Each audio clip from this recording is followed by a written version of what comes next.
Watch this. Okay, we talked yesterday on this profile on John F. Kennedy, and I think the last thing we told you that is he joined the Navy, and he worked his way up, and he was assigned to a PT boat, and was commander, and his PT boat was called PT 109. And I'm going to tell you about an interesting story that really got a lot of publicity, especially after he became President of the United States.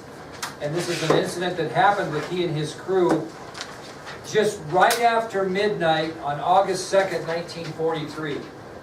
Now what I mean by right after midnight is it was on August 2nd, 1943, just right after 12 midnight. So it was very, very early in the morning on August 2nd, 1943. Now Kennedy's PT boat was on patrol in the Solomon Islands in the Pacific Ocean. We talked about the Solomon Islands a little bit when we talked about World War II. So his boat, shortly after midnight on August 2nd, 1943, was patrolling in the Solomon Islands in the Pacific Ocean. And what they do is they patrol and they sight out possible enemy ships and report it back. Well, it was very, very dark, and it's a very small boat, and shortly after midnight on August 2nd, 1943, PT 109 was hit by a Japanese destroyer. They didn't see him and split the boat right in half. So as they are patrolling in the Blackett Strait in the Solomon Islands, Kennedy's PT 109 boat was hit and cut right in two by a Japanese destroyer. They didn't even see the boat, and Kennedy, it was so dark they didn't really see the destroyer either. They just happened to be in the wrong place at the wrong time. So again, shortly after midnight on August 2nd, 1943, PT 109 was hit and cut in two by a Japanese destroyer in the Blackett Strait, which is on your ID sheet, in the Solomon Islands in the Pacific Ocean. So again, PT 109 is doing a simple patrol in the Solomon Islands in the Pacific Ocean. They are patrolling an area called Blackett Strait, and all of a sudden their PT boat is hit and split in half by a Japanese destroyer. Now, two of the crew were killed instantly. A seaman by the name of Andrew Kirksey and Harold Marney were two sailors on PT 109 that were killed upon contact. That was Andrew Kirksey and Harold Marney were killed instantly on impact. Andrew Kirksey and Harold Marney were killed on impact. Kennedy and the other 10 men who survived the crash basically hung on the wreckage all night. That's what they did. So two of the crew were killed instantly upon impact. That would be Andrew Kirksey and Harold Marney. And Kennedy and his other 10 men, which would be 11 total, hung on to the wreckage of PT 109 all night. Well, obviously PT 109 was patrolling in enemy waters, so they did not want to just stay and hang on to that wreckage during the daylight hours. So the next morning, Kennedy ordered his men to swim to a nearby island, which was called Plum Pudding Island in the Pacific. So the next morning, before it got light, right at dawn, Kennedy ordered his men to swim to a nearby island, which was called Plum Pudding Island. And again, that island is behind enemy lines, and it was about a 3.5 mile swim from the wreckage to that island. So the very next morning, it's not really the next morning, it's the same morning, Kennedy ordered his men to swim to a nearby island, Plum Pudding Island, which was 3.5 miles away and behind enemy lines. Now, remember we told you that Kennedy wasn't very healthy from birth. Well, in this initial crash, Kennedy had hurt his back. So he injured his back pretty severely in the initial crash. Remember, he had a bad back anyway because he had one leg that was shorter than the other, and he had continual back problems from youth. But he really damaged his back in this initial crash. Now, one of the men that survived was very severely injured. His name was Patrick Pappy McMahon. And he was badly burned in the initial crash and the aftermath. So Kennedy did have one injured man as well, Patrick Pappy McMahon. And he was badly burned. and he couldn't swim. So what do you think Kennedy did? He actually towed him 3.5 miles on the swim to the island, which did not do his back any good either. So even though he was injured, Kennedy towed one of his injured men, Patrick Pappy McMahon, who was badly burned to that island. Now if you picture this island, Plum Pudding Island, okay, what's diameter? Across. Okay, it was only 100 yards across. So it was not a very big island. It was only 100 yards in diameter. And there was no food or water on this island.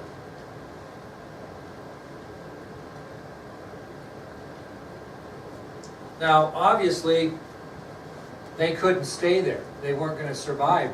So what Kennedy did is he asked his lead officer, George Barney Ross, to work with him, and they took turns swimming out into a passage called Ferguson Passage, which was a channel to the Pacific Ocean, and they just took a flashlight with them with the signal, hoping to hail down what? A friendly and an allied ship. So they knew they couldn't stay on the island, so Kennedy and his lead officer, George Barney Ross, took turns swimming out in the night with only a flashlight through Ferguson Passage, looking for a friendly vessel to be rescued, because they were in dire straits. They had no food, no water. They were behind enemy lines on a very tiny island. So in a search for help, Kennedy and his lead officer, George Barney Ross, took turns swimming out into Ferguson Passage, which was a channel in the Pacific Ocean, with just a flashlight looking for help. They did this for 4 nights consecutively in shark-infested waters. They did this 4 nights consecutively in shark-infested waters, to no avail. They never did find help. So what did they have for water? Basically, what was on the leads. We'll get to that. Okay? I mean, nothing. They had no water. So, in shark-infested waters, Kennedy and Ross repeat this for 4 nights, hoping to hail a passing patrol, but to no avail. So, in answering his question, what the crew lived off was bugs and the few drops of fresh water they could find, maybe on, leaves or plants or wherever. It wasn't a very good situation. Well, Kennedy, knowing they couldn't stay on that island, ordered his men to swim to another island, Alasana Island, which had coconut trees and water. So Kennedy then ordered his men to swim to another nearby island, Olasana Island, which had coconut trees and water. Now I say it had coconut trees and water. Did he know it had coconut trees and water before he swam over there? No, but they had to do something. So he told his men to swim to a nearby island to see if it would be a better situation. Olasana Island. Well, even though they had coconut trees and water, things were looking pretty bleak for the survivors of PT-109, and all of a sudden they got a lucky break. And what happened is an Australian coast watcher by the name of Arthur Evans, and here he is right here. You look up here, right up there, the guy with the hat, that's Lieutenant Arthur Evans. That's a very rare signature, by the way. Arthur Evans up there. He was an Australian coast watcher. What does an Australian coast watcher do? He'd be in an elevated area on an island, be watching the coast for any action. Well, he actually saw the explosion of PT-109 the nights earlier. He saw it. And he was hidden at the top of an inactive volcano on a secret observation post in the Pacific Ocean, and he actually saw and heard the blast. Well, not knowing what the deal was, this is an interesting story, he dispatched 2 Solomon Islanders, natives, got 2 natives from the Solomon Islands, who in a dugout canoe went out and looked for possible survivors. So Lieutenant Arthur Evans sees this blast. The next day, he sends out 2 Solomon Islanders, which are natives, who were in a dugout canoe to look for any possible survivors from that blast. Their names, Bayuk Gaza and Aroni Kamana. Those were the 2 Solomon Islanders. Bayuku, I think it's Bayuku Gaza, and Aroni Kumana are the 2 natives that took their dugout canoe in search of any possible survivors.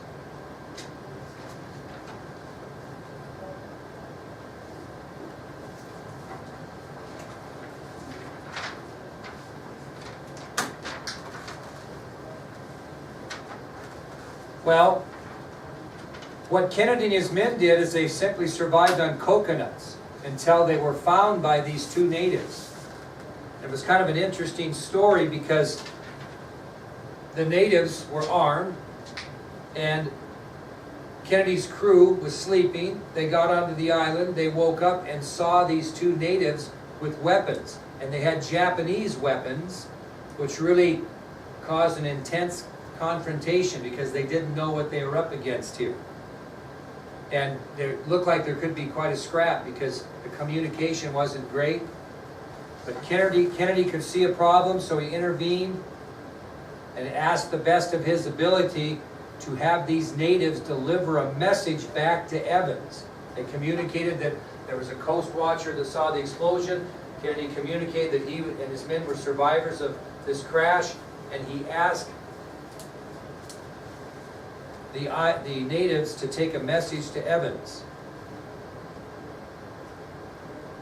Now, Evans was actually stationed at Rendoval Island, which was an American military base. Okay, that's where his observation post was. It was on Rendoval Island. So Kennedy asked these natives if they would take a message to Evans back at Rendoval Island, which was an American military base. So he took out a piece of paper and a pencil and wrote out this message and sent it off, right? I mean, that's how else would you do it? Yeah, he had no paper and pencil, so he actually carved this SOS message on a coconut and sent it with the natives. And I'm going to show you the coconut. What? Yeah, true story. Now I want you to look at the opposite page of what I've handed you first. Actually, probably put it the other way. You should get that Oh. coconut. Yeah, I was a tiny so. Wow, this is great color. Thank you. Anyway, turn to this side. And he carved this SOS message on the coconut and gave it to the natives, and it read, NAUROISL, Commander, native knows Posit, P-O-S-I-T, because he couldn't get it all on there. He can pilot, 11 alive, needs small boat, Kennedy. That's what he carved on that coconut. You can see some of that on the coconut there. So these natives took that coconut and delivered it back to Lieutenant Evans. They rode 38 miles through hostile waters that were patrolled by the Japanese. So these 2 natives took this coconut that Kennedy carved on, and they delivered it back to Lieutenant Evans, and they rowed 38 miles in that dugout canoe through hostile waters patrolled by the Japanese. Now, this is kind of a unique story because once Evans got the message, he ordered the natives to return and get just John Kennedy. And what they did is they rowed back again to the island, put Kennedy in the canoe and covered him with leaves so he wouldn't be seen, and rowed him back to Evans. Because, I mean, all this kind of had to be checked out. Once Kennedy was delivered to Evans and explained the situation personally, then arrangements were made to rescue the rest of Kennedy's crew. So they stayed on that island until Kennedy got back, and then they made arrangements to pick him up. Well, on Sunday, August 8th, the remaining survivors of the wreck of PT-109 were rescued. On Sunday, August 8th, the remaining survivors were rescued. Now, Kennedy retrieved that coconut he had carved on, and he kept it the rest of his life. He had it encased in plastic, and you can see it here, and it was on his desk during his presidency and during the time that he was a senator. Okay, now I'll tell you a quick story before we continue. All the years I've gone to DC, I always tried to meet with Ted Kennedy, who's now passed away. That would be Kennedy's brother, who's senator from Massachusetts. Every year we couldn't get in because these guys are real loyal to their own constituents, you know what I mean? But finally I got an appointment with the kids. I was so excited. Well, I'll be darned if Richard Nixon didn't die the week before we got there. And so guess what Ted Kennedy did instead of meeting with us? Went to Nixon's funeral. I was just crushed. But the lady was very nice, Melody Miller. I have her picture up here. She was a press secretary for the Kennedy family at the time, and she led us in his office, and I saw the coconut because Ted Kennedy had taken the coconut and put it in his office. It was unbelievable to see. I'm not sure exactly where it is at this point. I'm guessing it's probably at the Kennedy Library since Ted Kennedy's passed away too, but they still have it. Okay? Now, because of the damage to Kennedy's back, he received an honorary discharge from the Navy in March of 1945. So the harm to Kennedy's back during this ordeal resulted in an honorary discharge from the Navy in March of 1945. And he was awarded the Medal for Bravery, the Navy Medal for Bravery for his actions concerning PT-109 and saving his crew. He received the Navy's Medal for Bravery, and he received it from Captain Frederick L. Conklin. He received his medal from Captain Frederick L. Conklin. Now, I'm pretty excited about this because this is another rare signature. If you look up here, there's a picture of Kennedy receiving his Medal of Honor from Frederick L. Conklin, and it's a signed first day issue stamp right there. So there's the picture of Frederick L. Conklin giving the medal to John F. Kennedy. Now Kennedy, when he accepted the medal, you don't have to write this down, but he was quoted as saying, "The real heroes are not the men who returned, but those who stay out there, like plenty of them, 2 of my men included." So he said the real heroes are the ones that lost their lives in World War II in the Pacific, including the 2 that he had that lost their lives. But that was a big thing for him. That was a very prestigious honor to receive that. Now, when Kennedy became president, he actually wrote a book about this entire adventure. And the book was entitled PT-109, and it was written by an author by the name of Robert Donovan. Okay? So during the Kennedy presidency, a book was written telling of the entire adventure. The book was entitled PT-109, and it was written by Robert Donovan. And if you're interested, here it is. Now I have one of these at home that's signed by Robert Donovan, the author, which is worth a lot of money also, but it isn't here. But this is the book, PT-109, John F. Kennedy in World War II, written by Robert Donovan. It became so popular, that book, that what did they do next? What do they do after a book becomes popular? They made a movie. So later a movie was produced about the adventure. It also was called PT-109. You should watch it. And the actor that portrayed John Kennedy was Cliff Robertson. Cliff Robertson. Now, I'm very careful of showing you guys movies that are not historically correct, which kind of comes to my point, Bailey's point here. This movie was previewed by President Kennedy for factual accuracy before it was released. He would not allow it to be released without making sure it was correct. So if I show you PT-109, which I may, you know it's accurate. Now, here's a picture up here I'm pretty excited about. There's a picture of Cliff Robertson and the cover from the movie PT-109.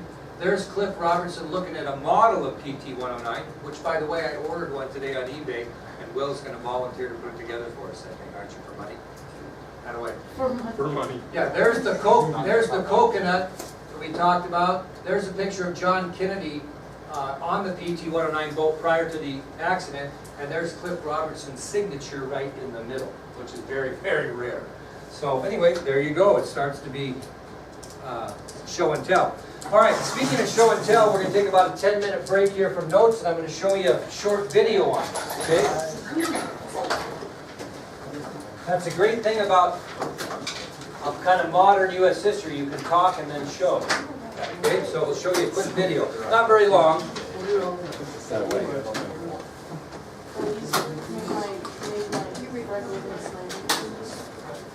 It's not very long, but I think you'll enjoy it.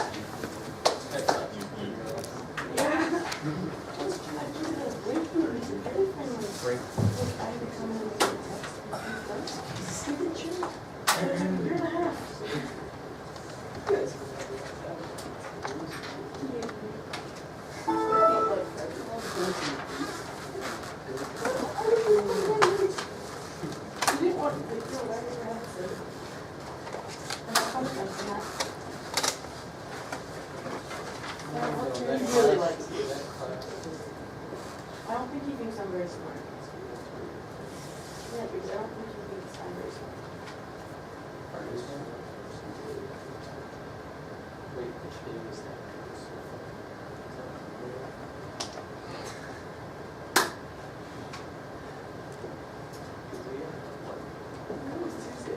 Okay, here we go. It's not very long, but it's pretty interesting.